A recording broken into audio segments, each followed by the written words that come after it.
So, hello everyone. This is Anne Skinner, founder from Coach to Contribute, and today I am exploring the art of contribution with fellow coach Joe Hodson. Welcome, Joe. Hello. Thanks for joining us. Just to briefly introduce Joe, Joe is a health and wellness coach, although really that term doesn't really do it justice, because what she truly is the gateway to living an optimum life, and health and healthy living, I suppose, is the way to do that. I hope I described that right for you, Joe. Sounds good. Perfect. I'm going to have to nick it for my own at some point.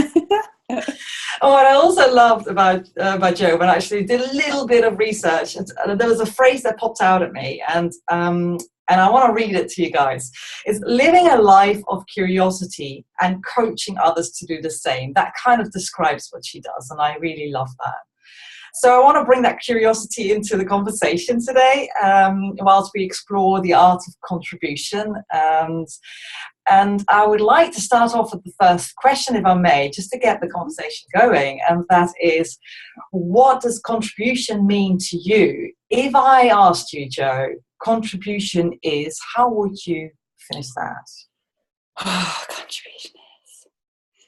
For me, the word that comes up as you ask that question is permission. And I'm almost not quite sure why that is. I think it's because the more I put myself out there in certain ways, whether it's through curiosity or in just stepping into my sort of full potential, I'm allowing and enabling, giving permission to others to do the same. And I think having people in the world, in your life, having people around you who create that, I think, it's huge. I mean, I didn't necessarily have that, in many years gone by, and I realised such the difference it makes in my life. So having someone doing that for me in some capacity and being able to do that for other people, that's my contribution to, my sort of immediate circle of people and the wider circle, because of the ripple effects. It doesn't, as soon as someone does something, it extends into their own circle of life. So the sort of the permission and the allowing others to step into who they really are, I think, is a big one for me. Wow, okay, that's a really interesting take on it, actually. So you're not even talking about doing anything, you're talking No, I think actually, it's for me, it's less about doing, because I think sometimes when you're doing things or you're contributing in a traditional way, when someone might think, contributing, like a financial donation or whatever, you think of a contribution. And I think sometimes in the doing, we can almost use that as an excuse, or hiding behind, we're just like, I'll do that, so it means I don't have to do this thing, whatever. It's almost, in times gone past, I maybe have worn that as a mask, because I'm like, I've done this, so I don't really need to do the real stuff, whatever. What's the real stuff? But just exposing, just revealing, or allowing myself to be seen, and therefore enabling others to be. So it's the doing, I sometimes think, hides the being. And it's something I'm exploring my own life, and I'm realizing how powerful it is, and so that makes me want to share and contribute that even more. It's absolutely beautiful the way you phrase that. So I was going to ask, what's been your biggest contribution in life, but that is probably just this. What else? I think it's probably still to happen, because I feel like I'm, only at the beginning of this journey. And I do feel as though, quite profoundly, the more willing I am to really lean into my edge, the more that will be, mirrored, and other people can do the same. So I kind of feel my biggest contribution is still to come, but at the same time, running my wellness retreat, the first retreat I ran last November, was huge for me, because it summed up everything I wanted to create, this immersive environment. And I use the word immersive quite a lot when I'm talking to people, because I kind of feel like, you can read something in a book, or you can listen to someone talking about a topic, whatever, and it might really engage you, but until you're in that, it's kind of this multi-sensory kind of experience, and you're living it. For me, anyway, it doesn't truly connect with, like, that kind of aha moment can come so much more, I don't know, profoundly if you're immersing your entire being in this space. And for me, the retreat holiday as such, experience, did that. And, you know, it was my first one, and obviously that can grow and become even more powerful. But that summed up the sort of contribution I want to make in the world, you know, creating that space for people to be in that really supportive environment. So, and it was a real challenge and real kind of, you know, learning experience creating it. So there was so much about that experience that really pushed me, but ultimately it was so worth it. So I kind of feel like that's probably touching on one of my biggest contributions. Wonderful, because it allows you to be more who you are. Yeah, and again, I was exploring, you know, I felt like I was exploring me just as much as, you know, the people that were with me were exploring themselves. And so there's this mutual kind of learning and growing scenario. Wow, which is actually what I'm doing right here, isn't it? Exactly. Wonderful. So it was really interesting. I mean, you've gone right to the heart of it, I think, straight away in a really beautiful way. When I actually went on the streets in Exeter, I interviewed people around the art of contribution, what they thought contribution meant to them. And every single one would say things, doing things for our environment, for the community, for the people around you. They're all about doing things for others. So now, I appreciate you're still on this journey of exploring what this means to you, what contribution is to you now, which is being more about allowing and then permission, giving permission to others to also allow me. But I imagine it's not always been like that. So what's been your challenge in giving in the past? I think, and this very much relates to your question, but it relates to how I experience the world and how I think on a larger basis as well. It's the whole kind of moving from your head to your heart. You know, how I show up to myself and how I want to show up to other people, and, you know, that whole permission thing is when you're doing things from a very much a heart-centered space and not from your head. And I think that relates to partly what I was saying about the mask. Sometimes you can do something, you know, without really giving it too much thought. It's very easy to kind of like, oh, I'm doing the right thing, look, I've, you know, donated this thing, or I've given a bit of my time. But if you haven't really stepped into that space of your heart at the same time, then it, you know, it's kind of arguable, well, how much of a contribution is it? That's the kind of what I've gone through in my head in the past. And I know I've done things previously, I mean, I can't think of an example, but just small things that I kind of did, but didn't really give it too much thought. I wasn't really invested in that kind of moment, in what I was doing. So it's the being that comes with the heart-centered approach. So I think the more, I'm just trying to think back to your actual specific question. Where have you found a challenge in giving? So what I'm hearing, so the way I understand it right now is that you found a challenge sometimes when you're actually in that doing space. Yeah, I think if I'm giving, I want to give myself in that act. And in the past, I probably have just been a bit flippant. Oh, you know, I haven't invested myself into what that means. So what's the challenge with that then? Because that's the thing that gets me though. If you give of yourself, how is that sustainable? And when is that sustainable? I think almost you give. Do I give less? I'm probably more inclined in some ways to give less but more meaningfully, rather than just give and just either burn out or don't mean it. So maybe in the past I kind of gave lots, but it didn't really have much meaning for me, whereas now I invest much more of me into a scenario, and I'll kind of follow it through. I'd want to keep in the know of kind of what happened beyond that initial giving. Yes. And just, you know, keep in the loop, follow the journey of that, you know, what that enabled or what that act was in the beginning, whereas probably before I kind of did something and then kind of forgot about it because I hadn't tapped into what it meant to me, or I hadn't invested myself into that. I either did something because, oh, that's what you do. There's probably a lot of shoulds and just done. That's what you do kind of scenario in my mind. And I hadn't really given it a lot of thought about why I was doing it. Beyond the why, you know, you should do something. Well, why? Okay, I could do, but why do I want to? Mm. and creating meaning for me personally. You know, it might not look any different in the outside, but if I can connect something and the reason why I'm doing something, it has a lot more meaning for me ongoing, whereas I could just do exactly the same thing, but if I hadn't connected to it, I think there's a lot of internal stuff that shifted, and that has sort of shifted in my life, that is surrounding that somehow. And I think the reason I'm kind of sounding so vague is probably because I'm still exploring it. And it's kind of, well, you know, what, and these things have meaning for me, but it might not necessarily be showing up so differently in every aspect of my life at the moment. It might look the same on the outside, but there's a lot of shift happening within.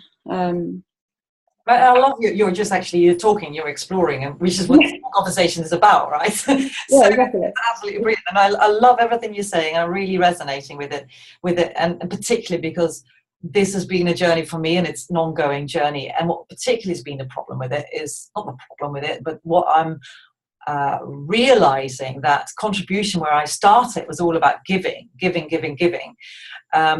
that being the route to long-lasting happiness. But in the whole learning of it and exploring it, I am realizing that there is a receiving element, and that is what I'm hearing coming through for you. It has to the receiving on a heart level. It has to feed me at some level.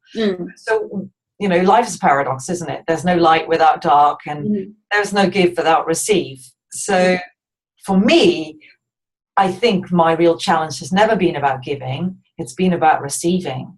So I wondered, how is that showing up in your life? I think there's a lot of it's down to appreciation, and if I'm more connected with the reasons I'm giving, it also allows me to be more connected with the act of receiving, because I'm also thinking about, you know, however that shows up, whether it's from another person or a situation. I'm thinking beyond the act to what kind of created that, you know, what was behind it, and the steps that might have contributed to it. So even a small act of something that, you know, leads to me receiving, it's just an appreciation for everything around it, and why that might have come into my life. You know, why the opportunities for me to receive are there, you know, because you don't necessarily always see them. You know, there's so many opportunities for us to receive, but in the past I've probably kind of like sort of, I've just kind of pushed it away almost, whether it be subconsciously or consciously or whatever, or hadn't seen the beauty in it, you know, that so it's in connecting to give, I'm also allowing the same level of connection to receive. And it's the subtle things. It's not huge grand gestures, it's subtle things which can lead on to huge things, but it's allowing the subtle things in and appreciating, you know, the gift within that, rather than just Oh man, I totally, and I think what I'm sort of learning is that giving is a control thing. So you have control over giving. You have no control over receiving. That's true. Which means that actually that's quite a vulnerable place to be, because you open yourself up to something coming in, and opening yourself up can be fearful. So really, this is, for me, it's been like, whoa, how much control have I still wanted in my life that I'm not allowing? So I'm sensing that. I'll give you an example. Just the other week, I was at a bar with somebody at a Toastmasters event, and I said to the guy, "Can I buy you a coffee?" And he said, "No, don't worry, because I'm actually going to buy some dinner before, have some soup beforehand. So, but can I buy you a coffee?"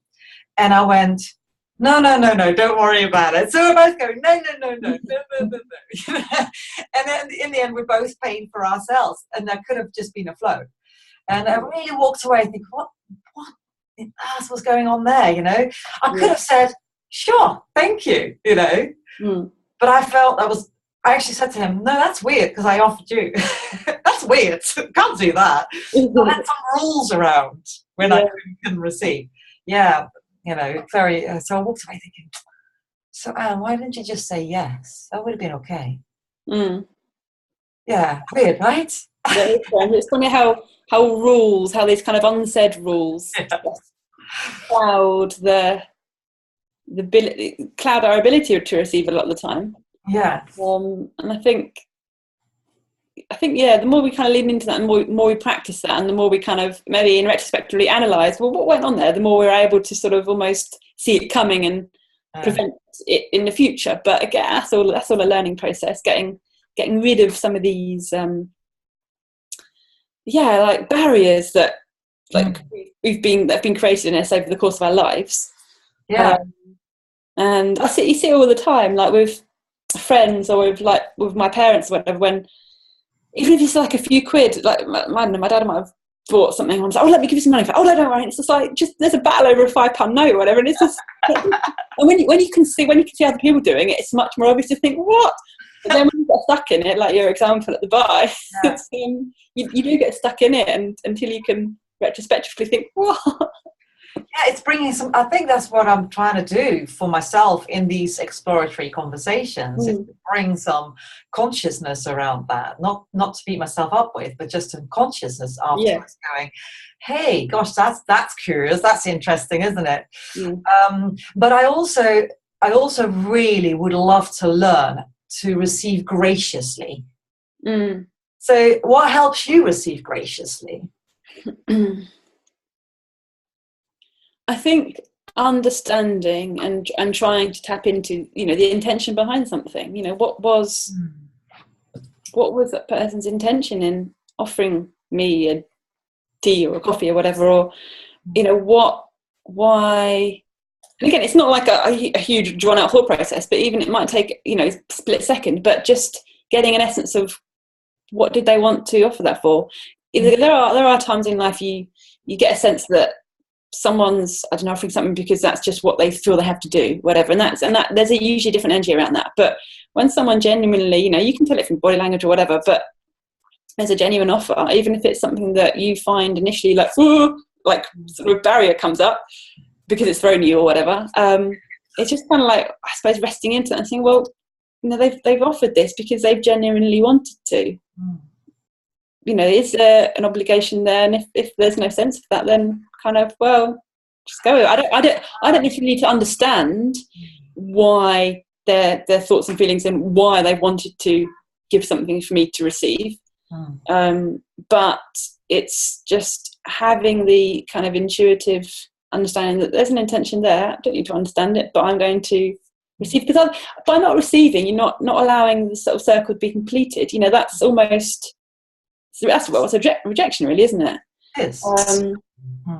And it's kind of, you're not honouring that process to be finalised, which... Absolutely. I did an exercise, I did a speech for a network event with a lot of women, and one of that was, right, imagine putting a sign in front of everybody's head saying, see me, hear me. So I would like you all to now stand up and actually go to next person next to you, or somebody that you want to say something to, and just help them be seen and heard by saying something to them, a compliment or something that you know about them, or if you don't know them, just something that you have observed or that you would like to know about them.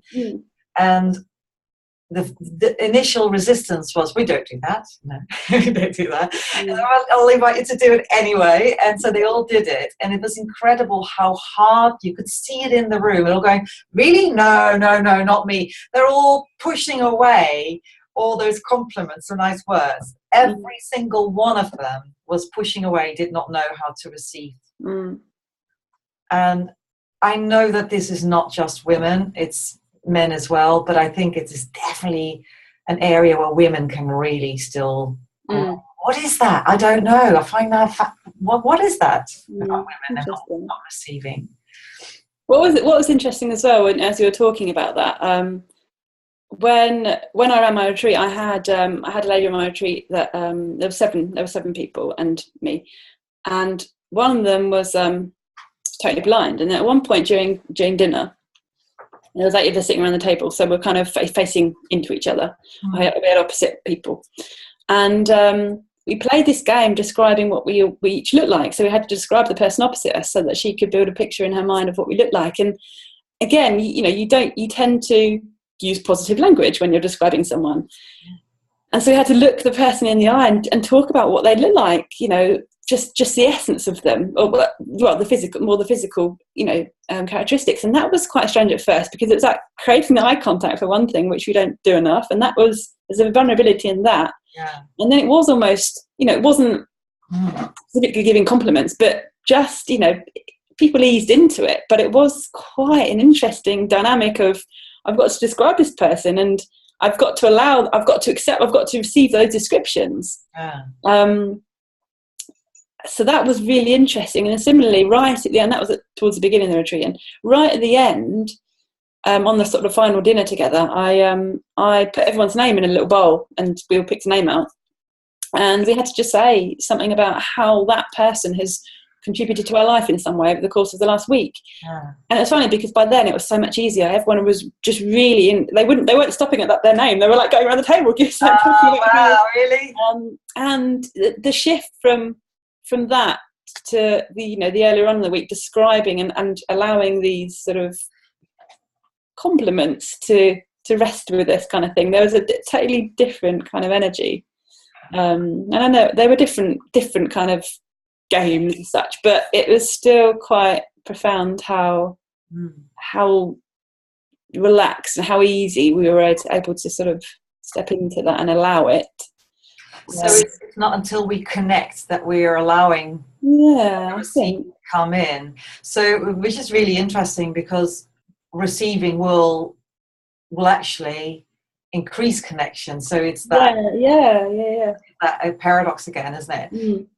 Weird. I think it's kind of almost, you know, at the beginning, someone needs to be willing to right, let's create that connection. I think there's probably a lot of vulnerability around someone who makes the first move, kind of thing, in terms of connecting, because, you know, once somebody has, obviously that it creates, then it gives them momentum. But there's always going to be a situation where someone has to kind of go first, almost, in allowing that coming in. Which I guess is what we struggle with as a society a lot of the time. Absolutely. You know, just creating, just getting it going. Because the momentum carries things quite well, I think, once you've demonstrated the way, you know, going back to the whole thing of, you know, if I'm showing up in a way that allows other people, it's creating that momentum in the beginning of the ripple effect. And I think it's the same in the receiving. You know, if you're allowing things in, you're then beginning to sort of put it out and come back. It's flow, isn't it? That's the beauty. I keep going back in my head to the eye contact thing, because I think it is such a classic example. Eye contact is all of, you know, when you're looking somebody in the eye, you can do two things, or you can do three things. You can only give, so you'll have the intention of, I'm going to send you love, I'm sending, I'm giving you, and you can do that really intensely as somebody. Now, then imagine if you have somebody on the other end doing exactly the same, then there's no, like, nothing happens, right? Well, you kind of have a nice experience because you feel good that you're giving, but you're not actually getting this really in-depth experience. So when you're actually really looking and you're also allowing to receive at the same time, that is when it absolutely no words are needed, and you are connected at such a deep level. It's beyond words. It is a fascinating thing that happens then. It's probably one of the fastest ways to get out from your head into your heart as well, because if you're looking at someone, you're kind of looking into that person. There's no way your mind can be elsewhere, or just, you know, and it's something that I'm probably still struggling. But I think part of my struggle around eye contact, I'm not saying I've hugely struggled, but the more I try and do it, you reflect the other person's nervousness around it. It's that same thing. It's like anything else, you know, if you go to give someone a hug, if they reciprocate, you're like, you know, but if you can feel the resistance there, it's then your choice to think, do I step back, or do I kind of still go? It's that, you know, if you make eye contact with someone and it's not reciprocated, you still keep sort of trying to create that space, or do you then step back and almost, you know, so well, when you say that, what comes up for me is that probably you don't, because when you're trying to force something. So it's about allowing again, isn't it? It goes back to permission and allowing, how you actually phrase it initially, which I think is a beautiful way of phrasing contribution. So you allow them their space, and that it's okay for them not to do it. And maybe you allow them just by just giving them some space and look at the mouth instead. Which I know as my comfort level, but I also understand it's not just about comfort. It's about, we read a lot here. We read people, read emotion here as much as we do here, but it's a different kind of energy there. So I'm looking at you, and I notice I tend to go to the mouth. That's interesting. And that might be a self-protection too, so I'll have to explore that a little bit, or not have to, I'd like to. It is a bit scary to go up in the eye.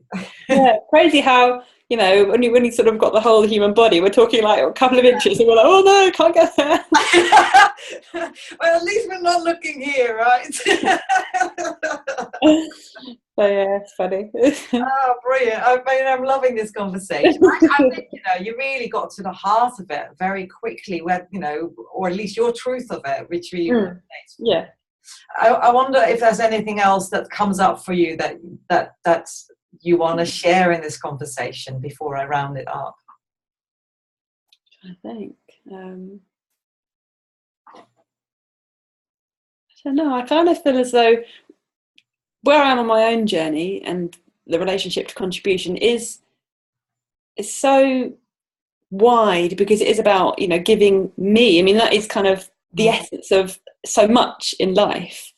And so I kind of feel like, it's almost been covered in a few words, because it does cover so much in terms of where I am and what I'm exploring and what contribution currently means to me. That can evolve, and it might, everything I think should be an evolution. And the meaning behind that word, or that kind of the notion of contribution, should and will, and will kind of change. And but at the moment it's that allowing, and allowing the receiver kind of receiving is an interesting element, because I hadn't necessarily placed that in the same space as how I understood contribution, but it's exactly part of that same circle. Which has been a nice sort of, as I say, learning point, but just observation that is reflected in this discussion.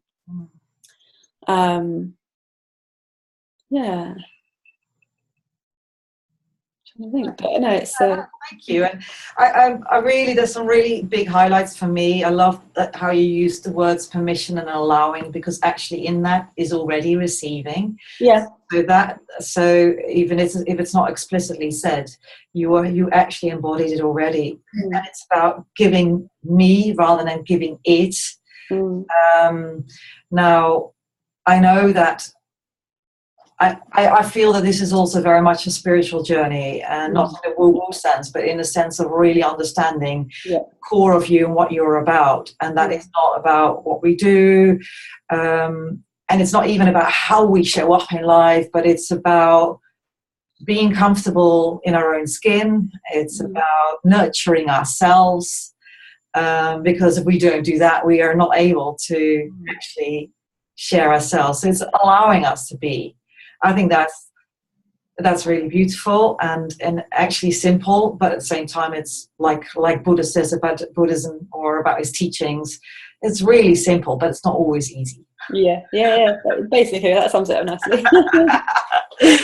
Thank you so much, Jo. It's been an absolute pleasure to have you talking with me about the art of contribution and helping explore this subject. And it is very much an art, because it is something that can be continually sort of nourished and played with and experimented and evolve. And I think the art of contribution is sums it up nicely as well, because it is just a constant practice, isn't it? So. It is, absolutely, and in that is the heart of contribution, which you brought into it.